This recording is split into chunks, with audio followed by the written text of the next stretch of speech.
পূর্বাচলে রাজুকের plot বরাদ্দে অনিয়ম, দুদকের ৩ মামলায় আসামি শেখ হাসিনা, রেহানা, ববি, টিউলিপ সহ ৪৭ জন।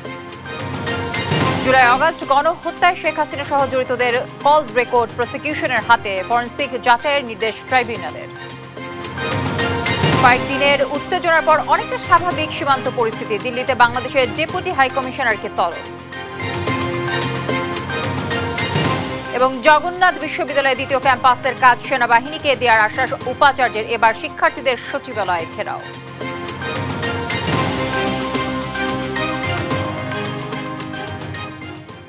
দর্শক, আমন্ত্রণ সংবাদ রাতে, শুনছিলেন সংবাদ শিরোনামগুলো, সঙ্গে থাকছে আমি তানজিয়া জুথি। জানাবো বিস্তারিত। পূর্বাচলে রাজুকের প্লট বরাদ্দে অনিয়মের অভিযোগে সাবেক প্রধানমন্ত্রী শেখ হাসিনার বোন শেখ রেহানা, তার ছেলে ববি ও মেয়ে আজমিনা সিদ্দিক ও ব্রিটিশ এমপি টিউলিপ সিদ্দিকের বিরুদ্ধে মামলা করেছে দুর্নীতি দমন কমিশন। ৩ মামলায় জাতীয় গৃহায়ন ও গণপূর্ত মন্ত্রণালয় এবং রাজুকের কর্মকর্তা সহ আসামি করা হয়েছে ৪৭ জনকে। সোমবার দুদক মহাপরিচালক আক্তার হোসেন এসব তথ্য জানান। বিস্তারিত জানাচ্ছেন আমাদের সহকর্মী ফজলে আদিত্য। ক্ষমতাচ্যুত সাবেক প্রধানমন্ত্রী শেখ হাসিনাকে সহযোগী আসামি করে পূর্বাচল নতুন শহর প্রকল্পে প্লট বরাদ্দের অনিয়মের অভিযোগে ৩টি আলাদা মামলা করেছে দুর্নীতি দমন কমিশন দুদক। পৃথক ৩ মামলায় প্রধান আসামি শেখ হাসিনার ছোট বোন শেখ রেহানা, রেহানার ছেলে ববি এবং মেয়ে আজমিনা সিদ্দিক রূপন্তী। সেই সঙ্গে আসামি করা হয় ব্রিটিশ এমপি টিউলিপ সিদ্দিকিকে। দুপুরে দুদকের প্রধান কার্যালয়ে আয়োজিত ব্রিফিংয়ে মামলার বিস্তারিত তুলে ধরেন দুদকের মহাপরিচালক আক্তার হোসেন। জনাব রেহানা সিদ্দিক, তার মেয়ে জনাব টিউলিপ রিজওয়ানা সিদ্দিক এবং জনাব শেখ হাসিনা সাবেক প্রধানমন্ত্রী সহ মোট ১৫ জন আসামির বিরুদ্ধে আজ একটি মামলা রুজু হয়েছে। অভিযোগ সংশ্লিষ্ট জনাব রাদওয়ান মুজিব সিদ্দিক, তার বোন জনাব টিউলিপ রিজওয়ানা সিদ্দিক এবং জনাব শেখ হাসিনা সাবেক প্রধানমন্ত্রী সহ মোট ১৬ জন গৃহায়ন ও গণপূর্ত মন্ত্রণালয়ের কর্মকর্তা এবং রাজুকের কর্মকর্তাদের বিরুদ্ধে বেআইনিভাবে ক্ষমতার অপব্যবহার পূর্বক রাজুকের পূর্বাচল প্রকল্পের প্লট বরাদ্দের অভিযোগে আরও একটি মামলা রুজু করা হয়েছে। মামলার এজাহারে বলা হয়, পূর্বাচল নতুন শহরের সেক্টর ২৭-এর কূটনৈতিক জোনের ২০৩ নম্বর সড়কের পূর্বাচল নতুন শহরের প্লট বরাদ্দের ক্ষেত্রে British MP tulip Rezwana Siddique সাবেক প্রধানমন্ত্রী শেখ হাসিনাকে প্রভাবিত করেছেন। এই বিষয়ে দুদকের কাছে যথেষ্ট প্রমাণ রয়েছে বলে জানিয়েছে সংস্থাটির মহাপরিচালক। ব্রিটিশ পার্লামেন্টের সদস্য হিসাবে বেআইনিভাবে তার খালা প্রধানমন্ত্রী শেখ হাসিনাকে প্রভাবিত করেছেন মর্মে অনুসন্ধান দলের কাছে তথ্যাদি রয়েছে। তারই আলোকে অনুসন্ধান দলের প্রতিবেদনের সুপারিশের প্রেক্ষিতে এই মামলায় তাকে অন্তর্ভুক্ত করার সিদ্ধান্ত গৃহীত হয়েছে। শেখ রেহানা, ববি ও আজমিনা সিদ্দিকের বিরুদ্ধে হওয়া ৩ মামলায় গৃহায়ন ও গণপূর্ত মন্ত্রণালয়, রাজুকের কর্মকর্তা সহ আসামি করা হয় ৪৭ জনকে। আলোচ্য মামলাগুলো রুজু করা হয়েছে। ফজলে আদিত্য, দেশ টিভি, ঢাকা।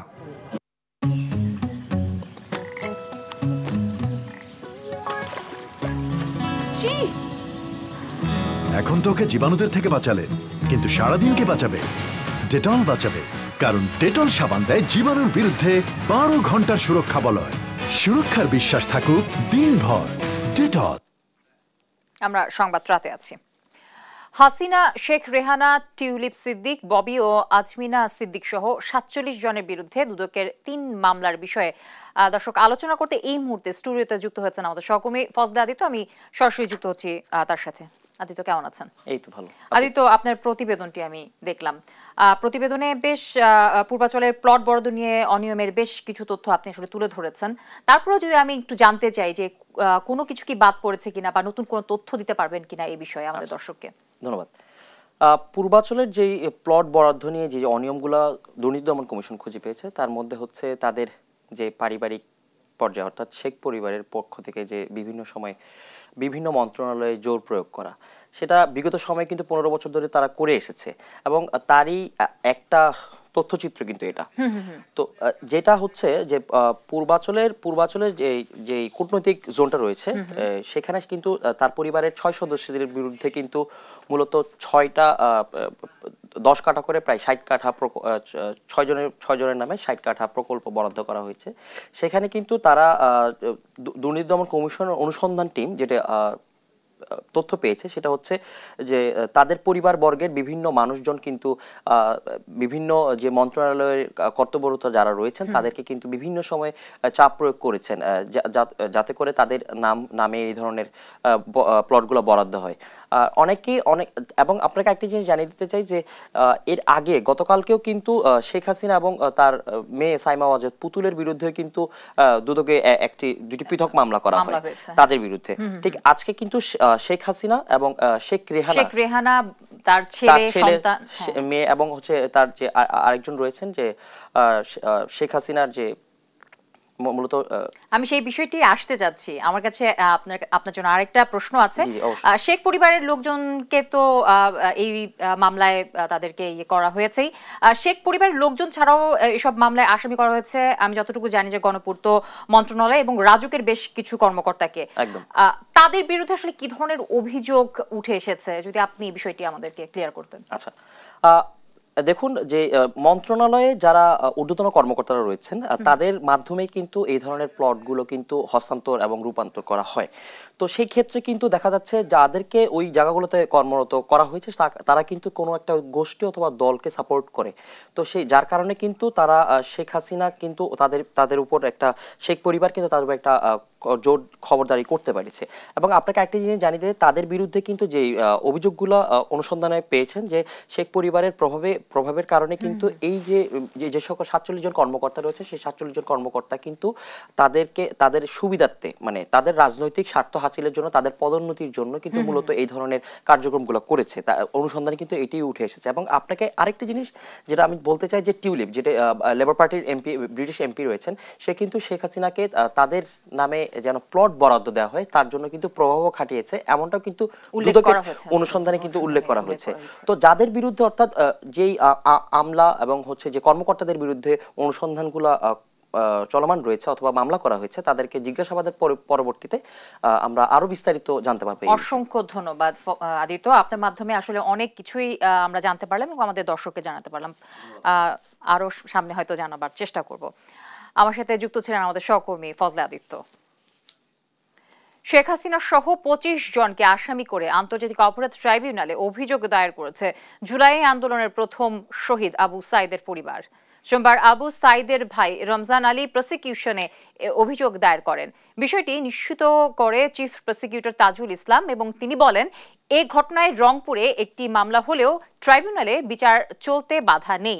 ছাত্র জনতার আন্দোলনে 16 জুলাই বেগম রোকেয়া বিশ্ববিদ্যালয়ের সামনে পুলিশের গুলিতে নিহত হন আবু সাইদ।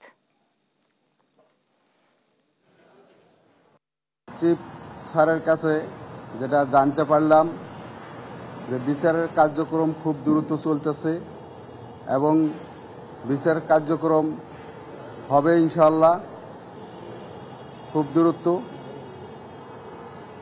এবং স্যারে আশ্বস্ত করেছে শুধু আবু সাইদের বিচার না, বাংলাদেশে যত শহীদ হয়েছে সকলেরই বিচার হবে। আবু সাইদ হত্যাকাণ্ড একটি দিনের আলোর মতো পরিষ্কার, সেখানে বিশ্বসহ গোটা দেশবাসী সেটি প্রত্যক্ষ করেছে। তো আমরা এই বিগত 5 মাস পেরিয়ে গেলেও এখনো আবু সাইদ হত্যায় যে সকল এজাহারভুক্ত আসামিরা তারা এখন পর্যন্ত গ্রেপ্তার হয়নি। তো আমরা সেটিতে অত্যন্ত ক্ষুব্ধ। জুলাই আগস্ট গণহত্যায় শেখ হাসিনা সহ জড়িত গুরুত্বপূর্ণ অনেকের কল রেকর্ড হাতে পেয়েছে প্রসিকিউশন।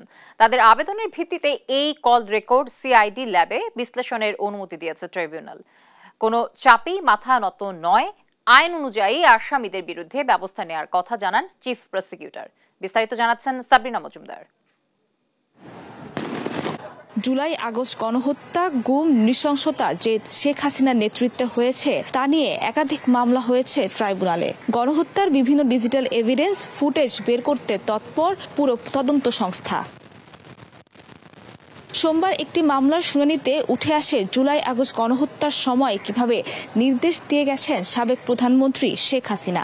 এ সংক্রান্ত কল রেকর্ড, ইলেকট্রনিক নানা তথ্য হাতে এসেছে প্রসিকিউশনের, যা যাচাই বাছাই করতে চাওয়া হয় আদালতের অনুমতি। পরে আদালত তদন্ত সংস্থাকে তার যাচাই বাছাইয়ের অনুমতি দেন। আপনারা জানেন বিভিন্ন ভয়েস রেকর্ডিং যেগুলো ফ্ল্যাশ হয়ে যাচ্ছে, এগুলো অথেন্টিকেসি প্রমাণ করার জন্য আমরা এনটিএমসি থেকে, ন্যাশনাল টেলিকমিউনিকেশন মনিটরিং সেন্টার থেকে যে ভয়েস ক্লিপিংগুলো নিয়েছি, এগুলো যাচাই করার জন্য আমরা সিআইডির প্রতি একটা নির্দেশনা ট্রাইব্যুনালে চেয়েছিলাম। ট্রাইব্যুনাল সেটা আমাদের মঞ্জুর করেছেন। পরে এ বিষয়ে গণমাধ্যমের সাথে কথা বলেন চিফ প্রসিকিউটর। জানান, শুধু অডিও রেকর্ড না, বিভিন্ন ভিডিও ফুটেজ, মেসেজ সহ ডিজিটাল এভিডেন্স যাচাই বাছাইয়ের জন্য আবেদন করা হয়। বিভিন্ন জায়গার কল রেকর্ড, মেসেজ, বিভিন্ন সংস্থার কাছ থেকে, বিভিন্ন ব্যক্তির কাছ থেকে, বিভিন্ন সোর্স থেকে, সংবাদ মাধ্যম থেকে এগুলো আমরা পেয়েছি। এগুলোকে ডিজিটালি ফরেনসিক করার জন্য সিআইডির কাছে পাঠানোর ব্যাপারে সিআইডিকে এটার ফরেনসিক রিপোর্ট দেওয়ার জন্য একটা নির্দেশনা চেয়ে একটা পিটিশন মুভ করেছিলাম। কোনো চাপেই মাথা নত নয়, আইন অনুযায়ী আসামিদের বিরুদ্ধে ব্যবস্থা নেওয়ার কথা জানান চিফ প্রসিকিউটর। ট্রাইব্যুনাল কোনো চাপের মধ্যে নেই, প্রসিকিউশন এজেন্সি কোনো চাপের মুখে নেই, এবং কোনো চাপ যদি আসেও এই ট্রাইব্যুনাল অথবা তদন্ত, অ্যাটলিস্ট আমার তদন্ত সংস্থা বা আমার প্রসিকিউশনের পক্ষ থেকে বলতে পারি, আমরা কোনো চাপের কাছে সামান্যতম নত হওয়ার কোনো কারণ নেই। এবং আমরা প্রত্যেক প্রসিকিউটর এবং আমরা যারা এর সাথে আছি, আমরা দেশ জাতি আইনের প্রতি কমিটেড। আমরা আইন অনুযায়ী যা হওয়া উচিত, যা করা উচিত সেটা আমরা করব। কোনো চাপের কাছে এই প্রসিকিউশন নতি স্বীকার করবে না। এদিন জুলাই আগস্টে যাত্রাবাড়ি ও গাজীপুরে গণহত্যায় জড়িত 2 পুলিশ সদস্যকে আগামী সোমবার হাজির করার নির্দেশ দিয়েছেন ট্রাইব্যুনাল। সাবরিনা মজুমদার, দেশ টিভি, ঢাকা। কাঁটাতারের বেড়া নির্মাণ নিয়ে কয়েকদিনের উত্তেজনার পর অনেকটা স্বাভাবিক হয়ে আসছে ভারত সীমান্ত। দর্শক, এ নিয়ে আরো জানাতে যুক্ত হচ্ছেন সহকর্মী সুমন কবির। সুমন, সীমান্তে ভারতের বেড়া নির্মাণ নিয়ে এখন আপনার কাছে আসলে নতুন করে কি তথ্য রয়েছে? জ্যোতি, আপনাকে আমি একটু জানিয়ে রাখি একটা বিষয়। কুমিল্লার সীমান্তে আমরা দেখেছি আজ সারাদিনে আসলে আতঙ্ক বিরাজ করছে কুমিল্লার জগন্নাথপুর ইউনিয়ন সীমান্তে দেখেছি। আসলে এখানকার যারা স্থানীয় যারা রয়েছে তারা আমাদেরকে জানিয়েছেন যে তাদের কেউ এখানে বিয়ে করেছেন, ওই পারে তাদের শ্বশুর বাড়ি, তাদের খালা বাড়ি, বোনকে বিয়ে দিয়েছেন, কিন্তু এতদিন আসলে কাঁটাতারা বেড়া ছিল না। হঠাৎ করে বেষ্টনী দেওয়ার কারণে আসলে দুই দেশের যে সম্পর্কে একটা টানাপোড়েন করেছে আমাদেরকে তারা জানিয়েছেন। তবে এই বিষয়ে যখন আমরা সরজমিনে গিয়েছি এবং সেখানকার যে পুকুরের সীমান্ত আমরা দেখেছি কাঁটাতারা বেড়া দিচ্ছে, সে পুকুরের মাছ 3 ভাগের 2 ভাগ হচ্ছে ভারতীয় সীমান্তে, 1 ভাগ হচ্ছে বাংলাদেশ সীমান্তে। তবে একটা বিষয় আমি জানিয়ে রাখি, আসলে এই যে বিষয়টা নিয়ে যখন এলাকাবাসীর মধ্যে যে চরম ক্ষোভের সৃষ্টি হয়েছে, তারা বলছেন যে আসলে দেশ পিলারের যে সীমান্ত রয়েছে 150 ফুট, ভারতীয় যারা তারা 150 ফুট ভিতরে আসলে কাঁটাতার বেড়া দেওয়ার কথা, সেই দিক থেকে বাংলাদেশ সীমান্তে 150 ফুটে কাঁটাতার বেড়া নেই। তবে বিষয়টা হচ্ছে এখানে 300 ফুট, দুই দিকে 150 ফুটের যে সীমান্ত রয়েছে আসলে নোম্যান্স ল্যান্ড, যেখানে আমরা দেখেছি আগেও এখানে বিজিবি পতাকা, বিএসএফ বিজিবি পতাকা বৈঠক করতো।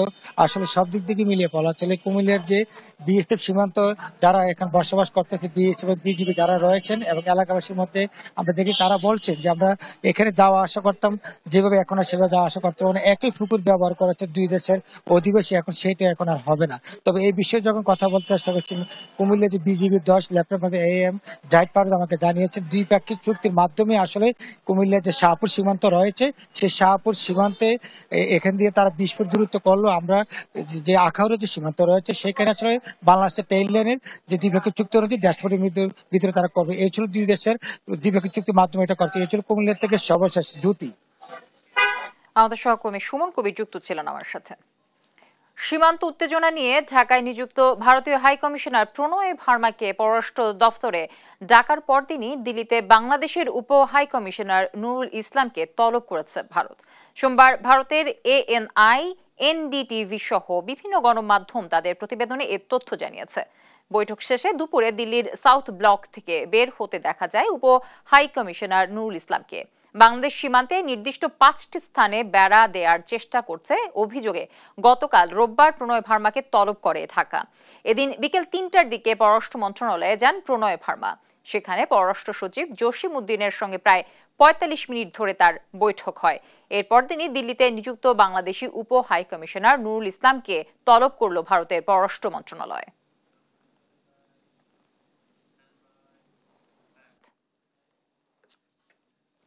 শিক্ষার্থীদের আন্দোলনের মুখে দ্বিতীয় ক্যাম্পাসের কাজ সেনাবাহিনীর হাতে হস্তান্তরের আশ্বাস দিয়েছে জগন্নাথ বিশ্ববিদ্যালয়ের প্রশাসন। তবে এতে সন্তুষ্ট নয় শিক্ষার্থীরা। পরে সচিবালয়ের সামনে অবস্থান নিলে দাবি আদায়ের আশ্বাসে কর্মসূচি প্রত্যাহার করে শিক্ষার্থীরা। তবে বুধবার পর্যন্ত ক্যাম্পাসে শাটডাউন কর্মসূচি ঘোষণা দিয়েছে তারা। তাদের কর্মসূচির সঙ্গে একাত্মতা জানায় বিশ্ববিদ্যালয় শিক্ষক সমিতিও। নিয়াজ মোর্শেদের প্রতিবেদন, জানাচ্ছেন মোহাম্মদ আলাউদ্দিন। জগন্নাথ বিশ্ববিদ্যালয়ের দ্বিতীয় ক্যাম্পাসের নির্মাণ কাজ সেনাবাহিনীর হাতে দেয়া আর আবাসন সংকট নিরসন সহ 3 দফা দাবিতে রোববার লাগাতার কর্মসূচি শুরু করে শিক্ষার্থীরা। এরই অংশ হিসেবে অনশনের পাশাপাশি ক্যাম্পাস শাটডাউন কর্মসূচি পালন করে তারা। গণ অনশনে অসুস্থ হয়ে হাসপাতালে ভর্তি হয়েছেন অন্তত 20 জন শিক্ষার্থী। তারা বলছেন, আবাসন সংকট থাকায় ব্যাহত হচ্ছে স্বাভাবিক শিক্ষা জীবন। এই সরকার আমাদের শিক্ষার্থী বান্ধব সরকার। তো আমরা চাই খুব তাড়াতাড়ি আমাদের দাবি দাওয়াগুলো পূরণ হোক। আমাদের প্রশাসন থেকে এখনো কোনো দৃশ্যমান পদক্ষেপ আমরা দেখতে পাই নাই, যার কারণে আমরা এখনো সেই অনশনে আছি। আনুমানিক 20 জন এখন পর্যন্ত হসপিটালাইজড। আমরা হসপিটালে ছিলাম, কিন্তু আমরা পরবর্তী কর্মসূচির জন্য আমরা মূলত এখানে আসছি। শিক্ষার্থীদের অনশন ভাঙতে কয়েক দফায় চেষ্টা চালায় বিশ্ববিদ্যালয় প্রশাসন। এ সময় আন্দোলনের সঙ্গে একাত্মতা জানায় শিক্ষক সমিতি।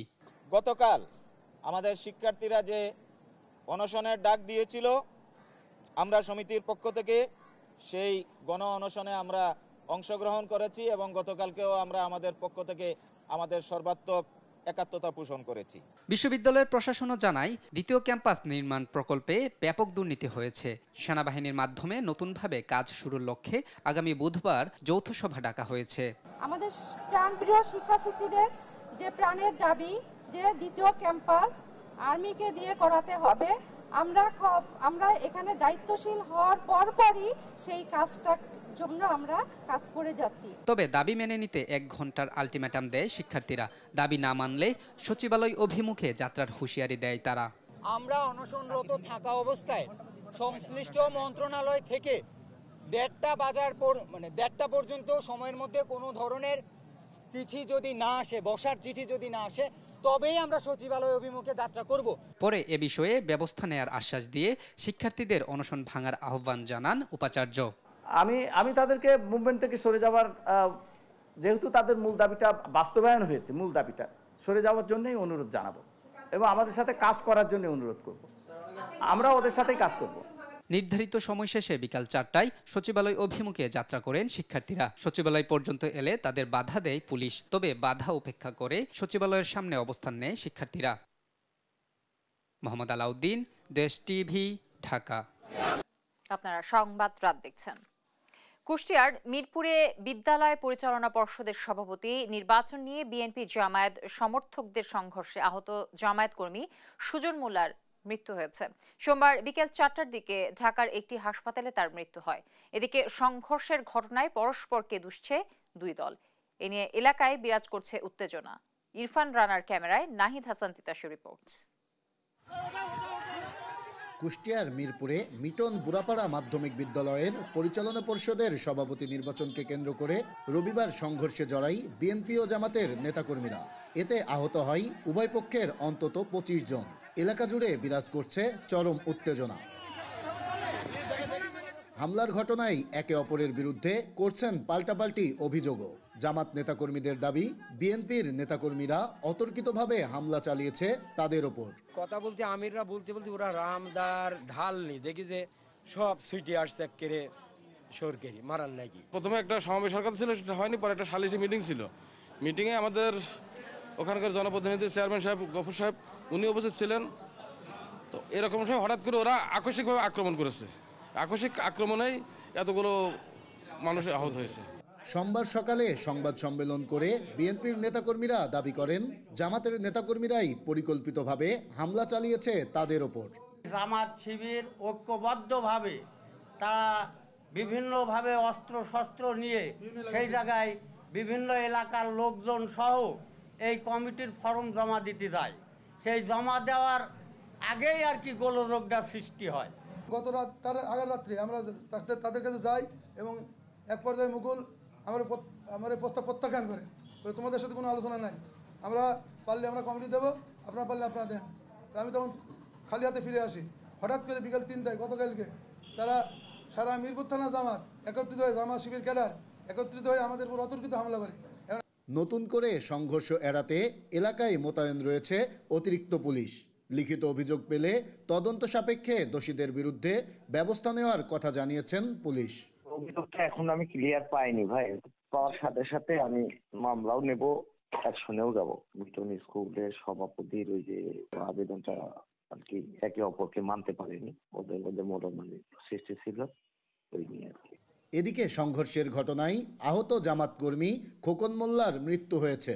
সোমবার বিকেল 4টার দিকে চিকিৎসাধীন অবস্থায় ঢাকার একটি হাসপাতালে তার মৃত্যু হয়। নাহিদ হাসান তিতাস, দেশ টিভি, কুষ্টিয়া।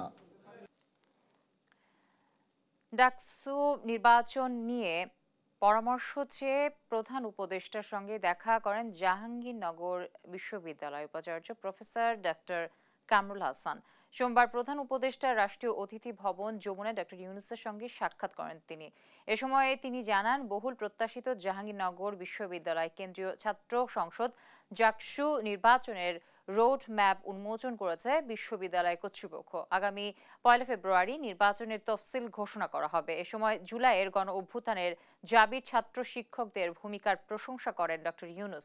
উল্লেখ্য, বিশ্ববিদ্যালয় প্রতিষ্ঠার পর থেকে জাকসু নির্বাচন হয়েছে মাত্র 9 বার। সর্বশেষ নির্বাচন হয় 1992 সালে।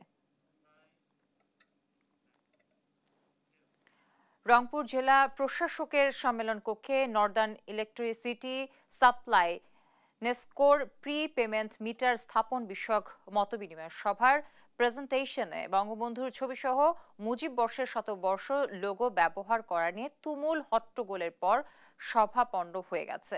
সভাকক্ষেই তীব্র প্রতিবাদ করে উপস্থিত অংশীজনরা। ডিসি জানিয়েছেন, ওই কর্মকর্তার বিরুদ্ধে লিখিত অভিযোগ জানিয়ে সমাধান না হওয়া পর্যন্ত রংপুরে বন্ধ থাকবে প্রি পেমেন্ট মিটার লাগানোর কার্যক্রম। রংপুর থেকে রফিকুল ইসলামের প্রতিবেদন।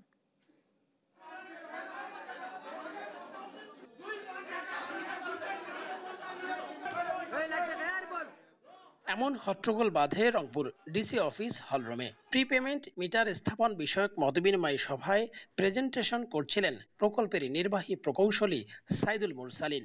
কিন্তু হঠাৎই স্ক্রিনে ভেসে ওঠে শেখ মুজিবুর রহমানের ছবি সহ মুজিব বর্ষের লোগো সংবলিত পেপার। চোখে পড়া মাত্রই প্রতিবাদ মুখর হয়ে ওঠে পুরো হলরুম। সঙ্গে সঙ্গেই ল্যাপটপ এবং এলইডি স্ক্রিন বন্ধ করে দেয় আয়োজকরা। তীব্র প্রতিবাদ জানান সেখানে উপস্থিত জাতীয় নাগরিক কমিটি, বৈষম্য বিরোধী ছাত্র আন্দোলন এবং প্রি পেমেন্ট মিটার স্থাপন প্রকল্প বাতিলের সঙ্গে যুক্ত আন্দোলনের নেতারা। এ ঘটনাকে পরিকল্পিতভাবে ফ্যাসিবাদ পুনর্বাসনের নকশা বলছেন তারা।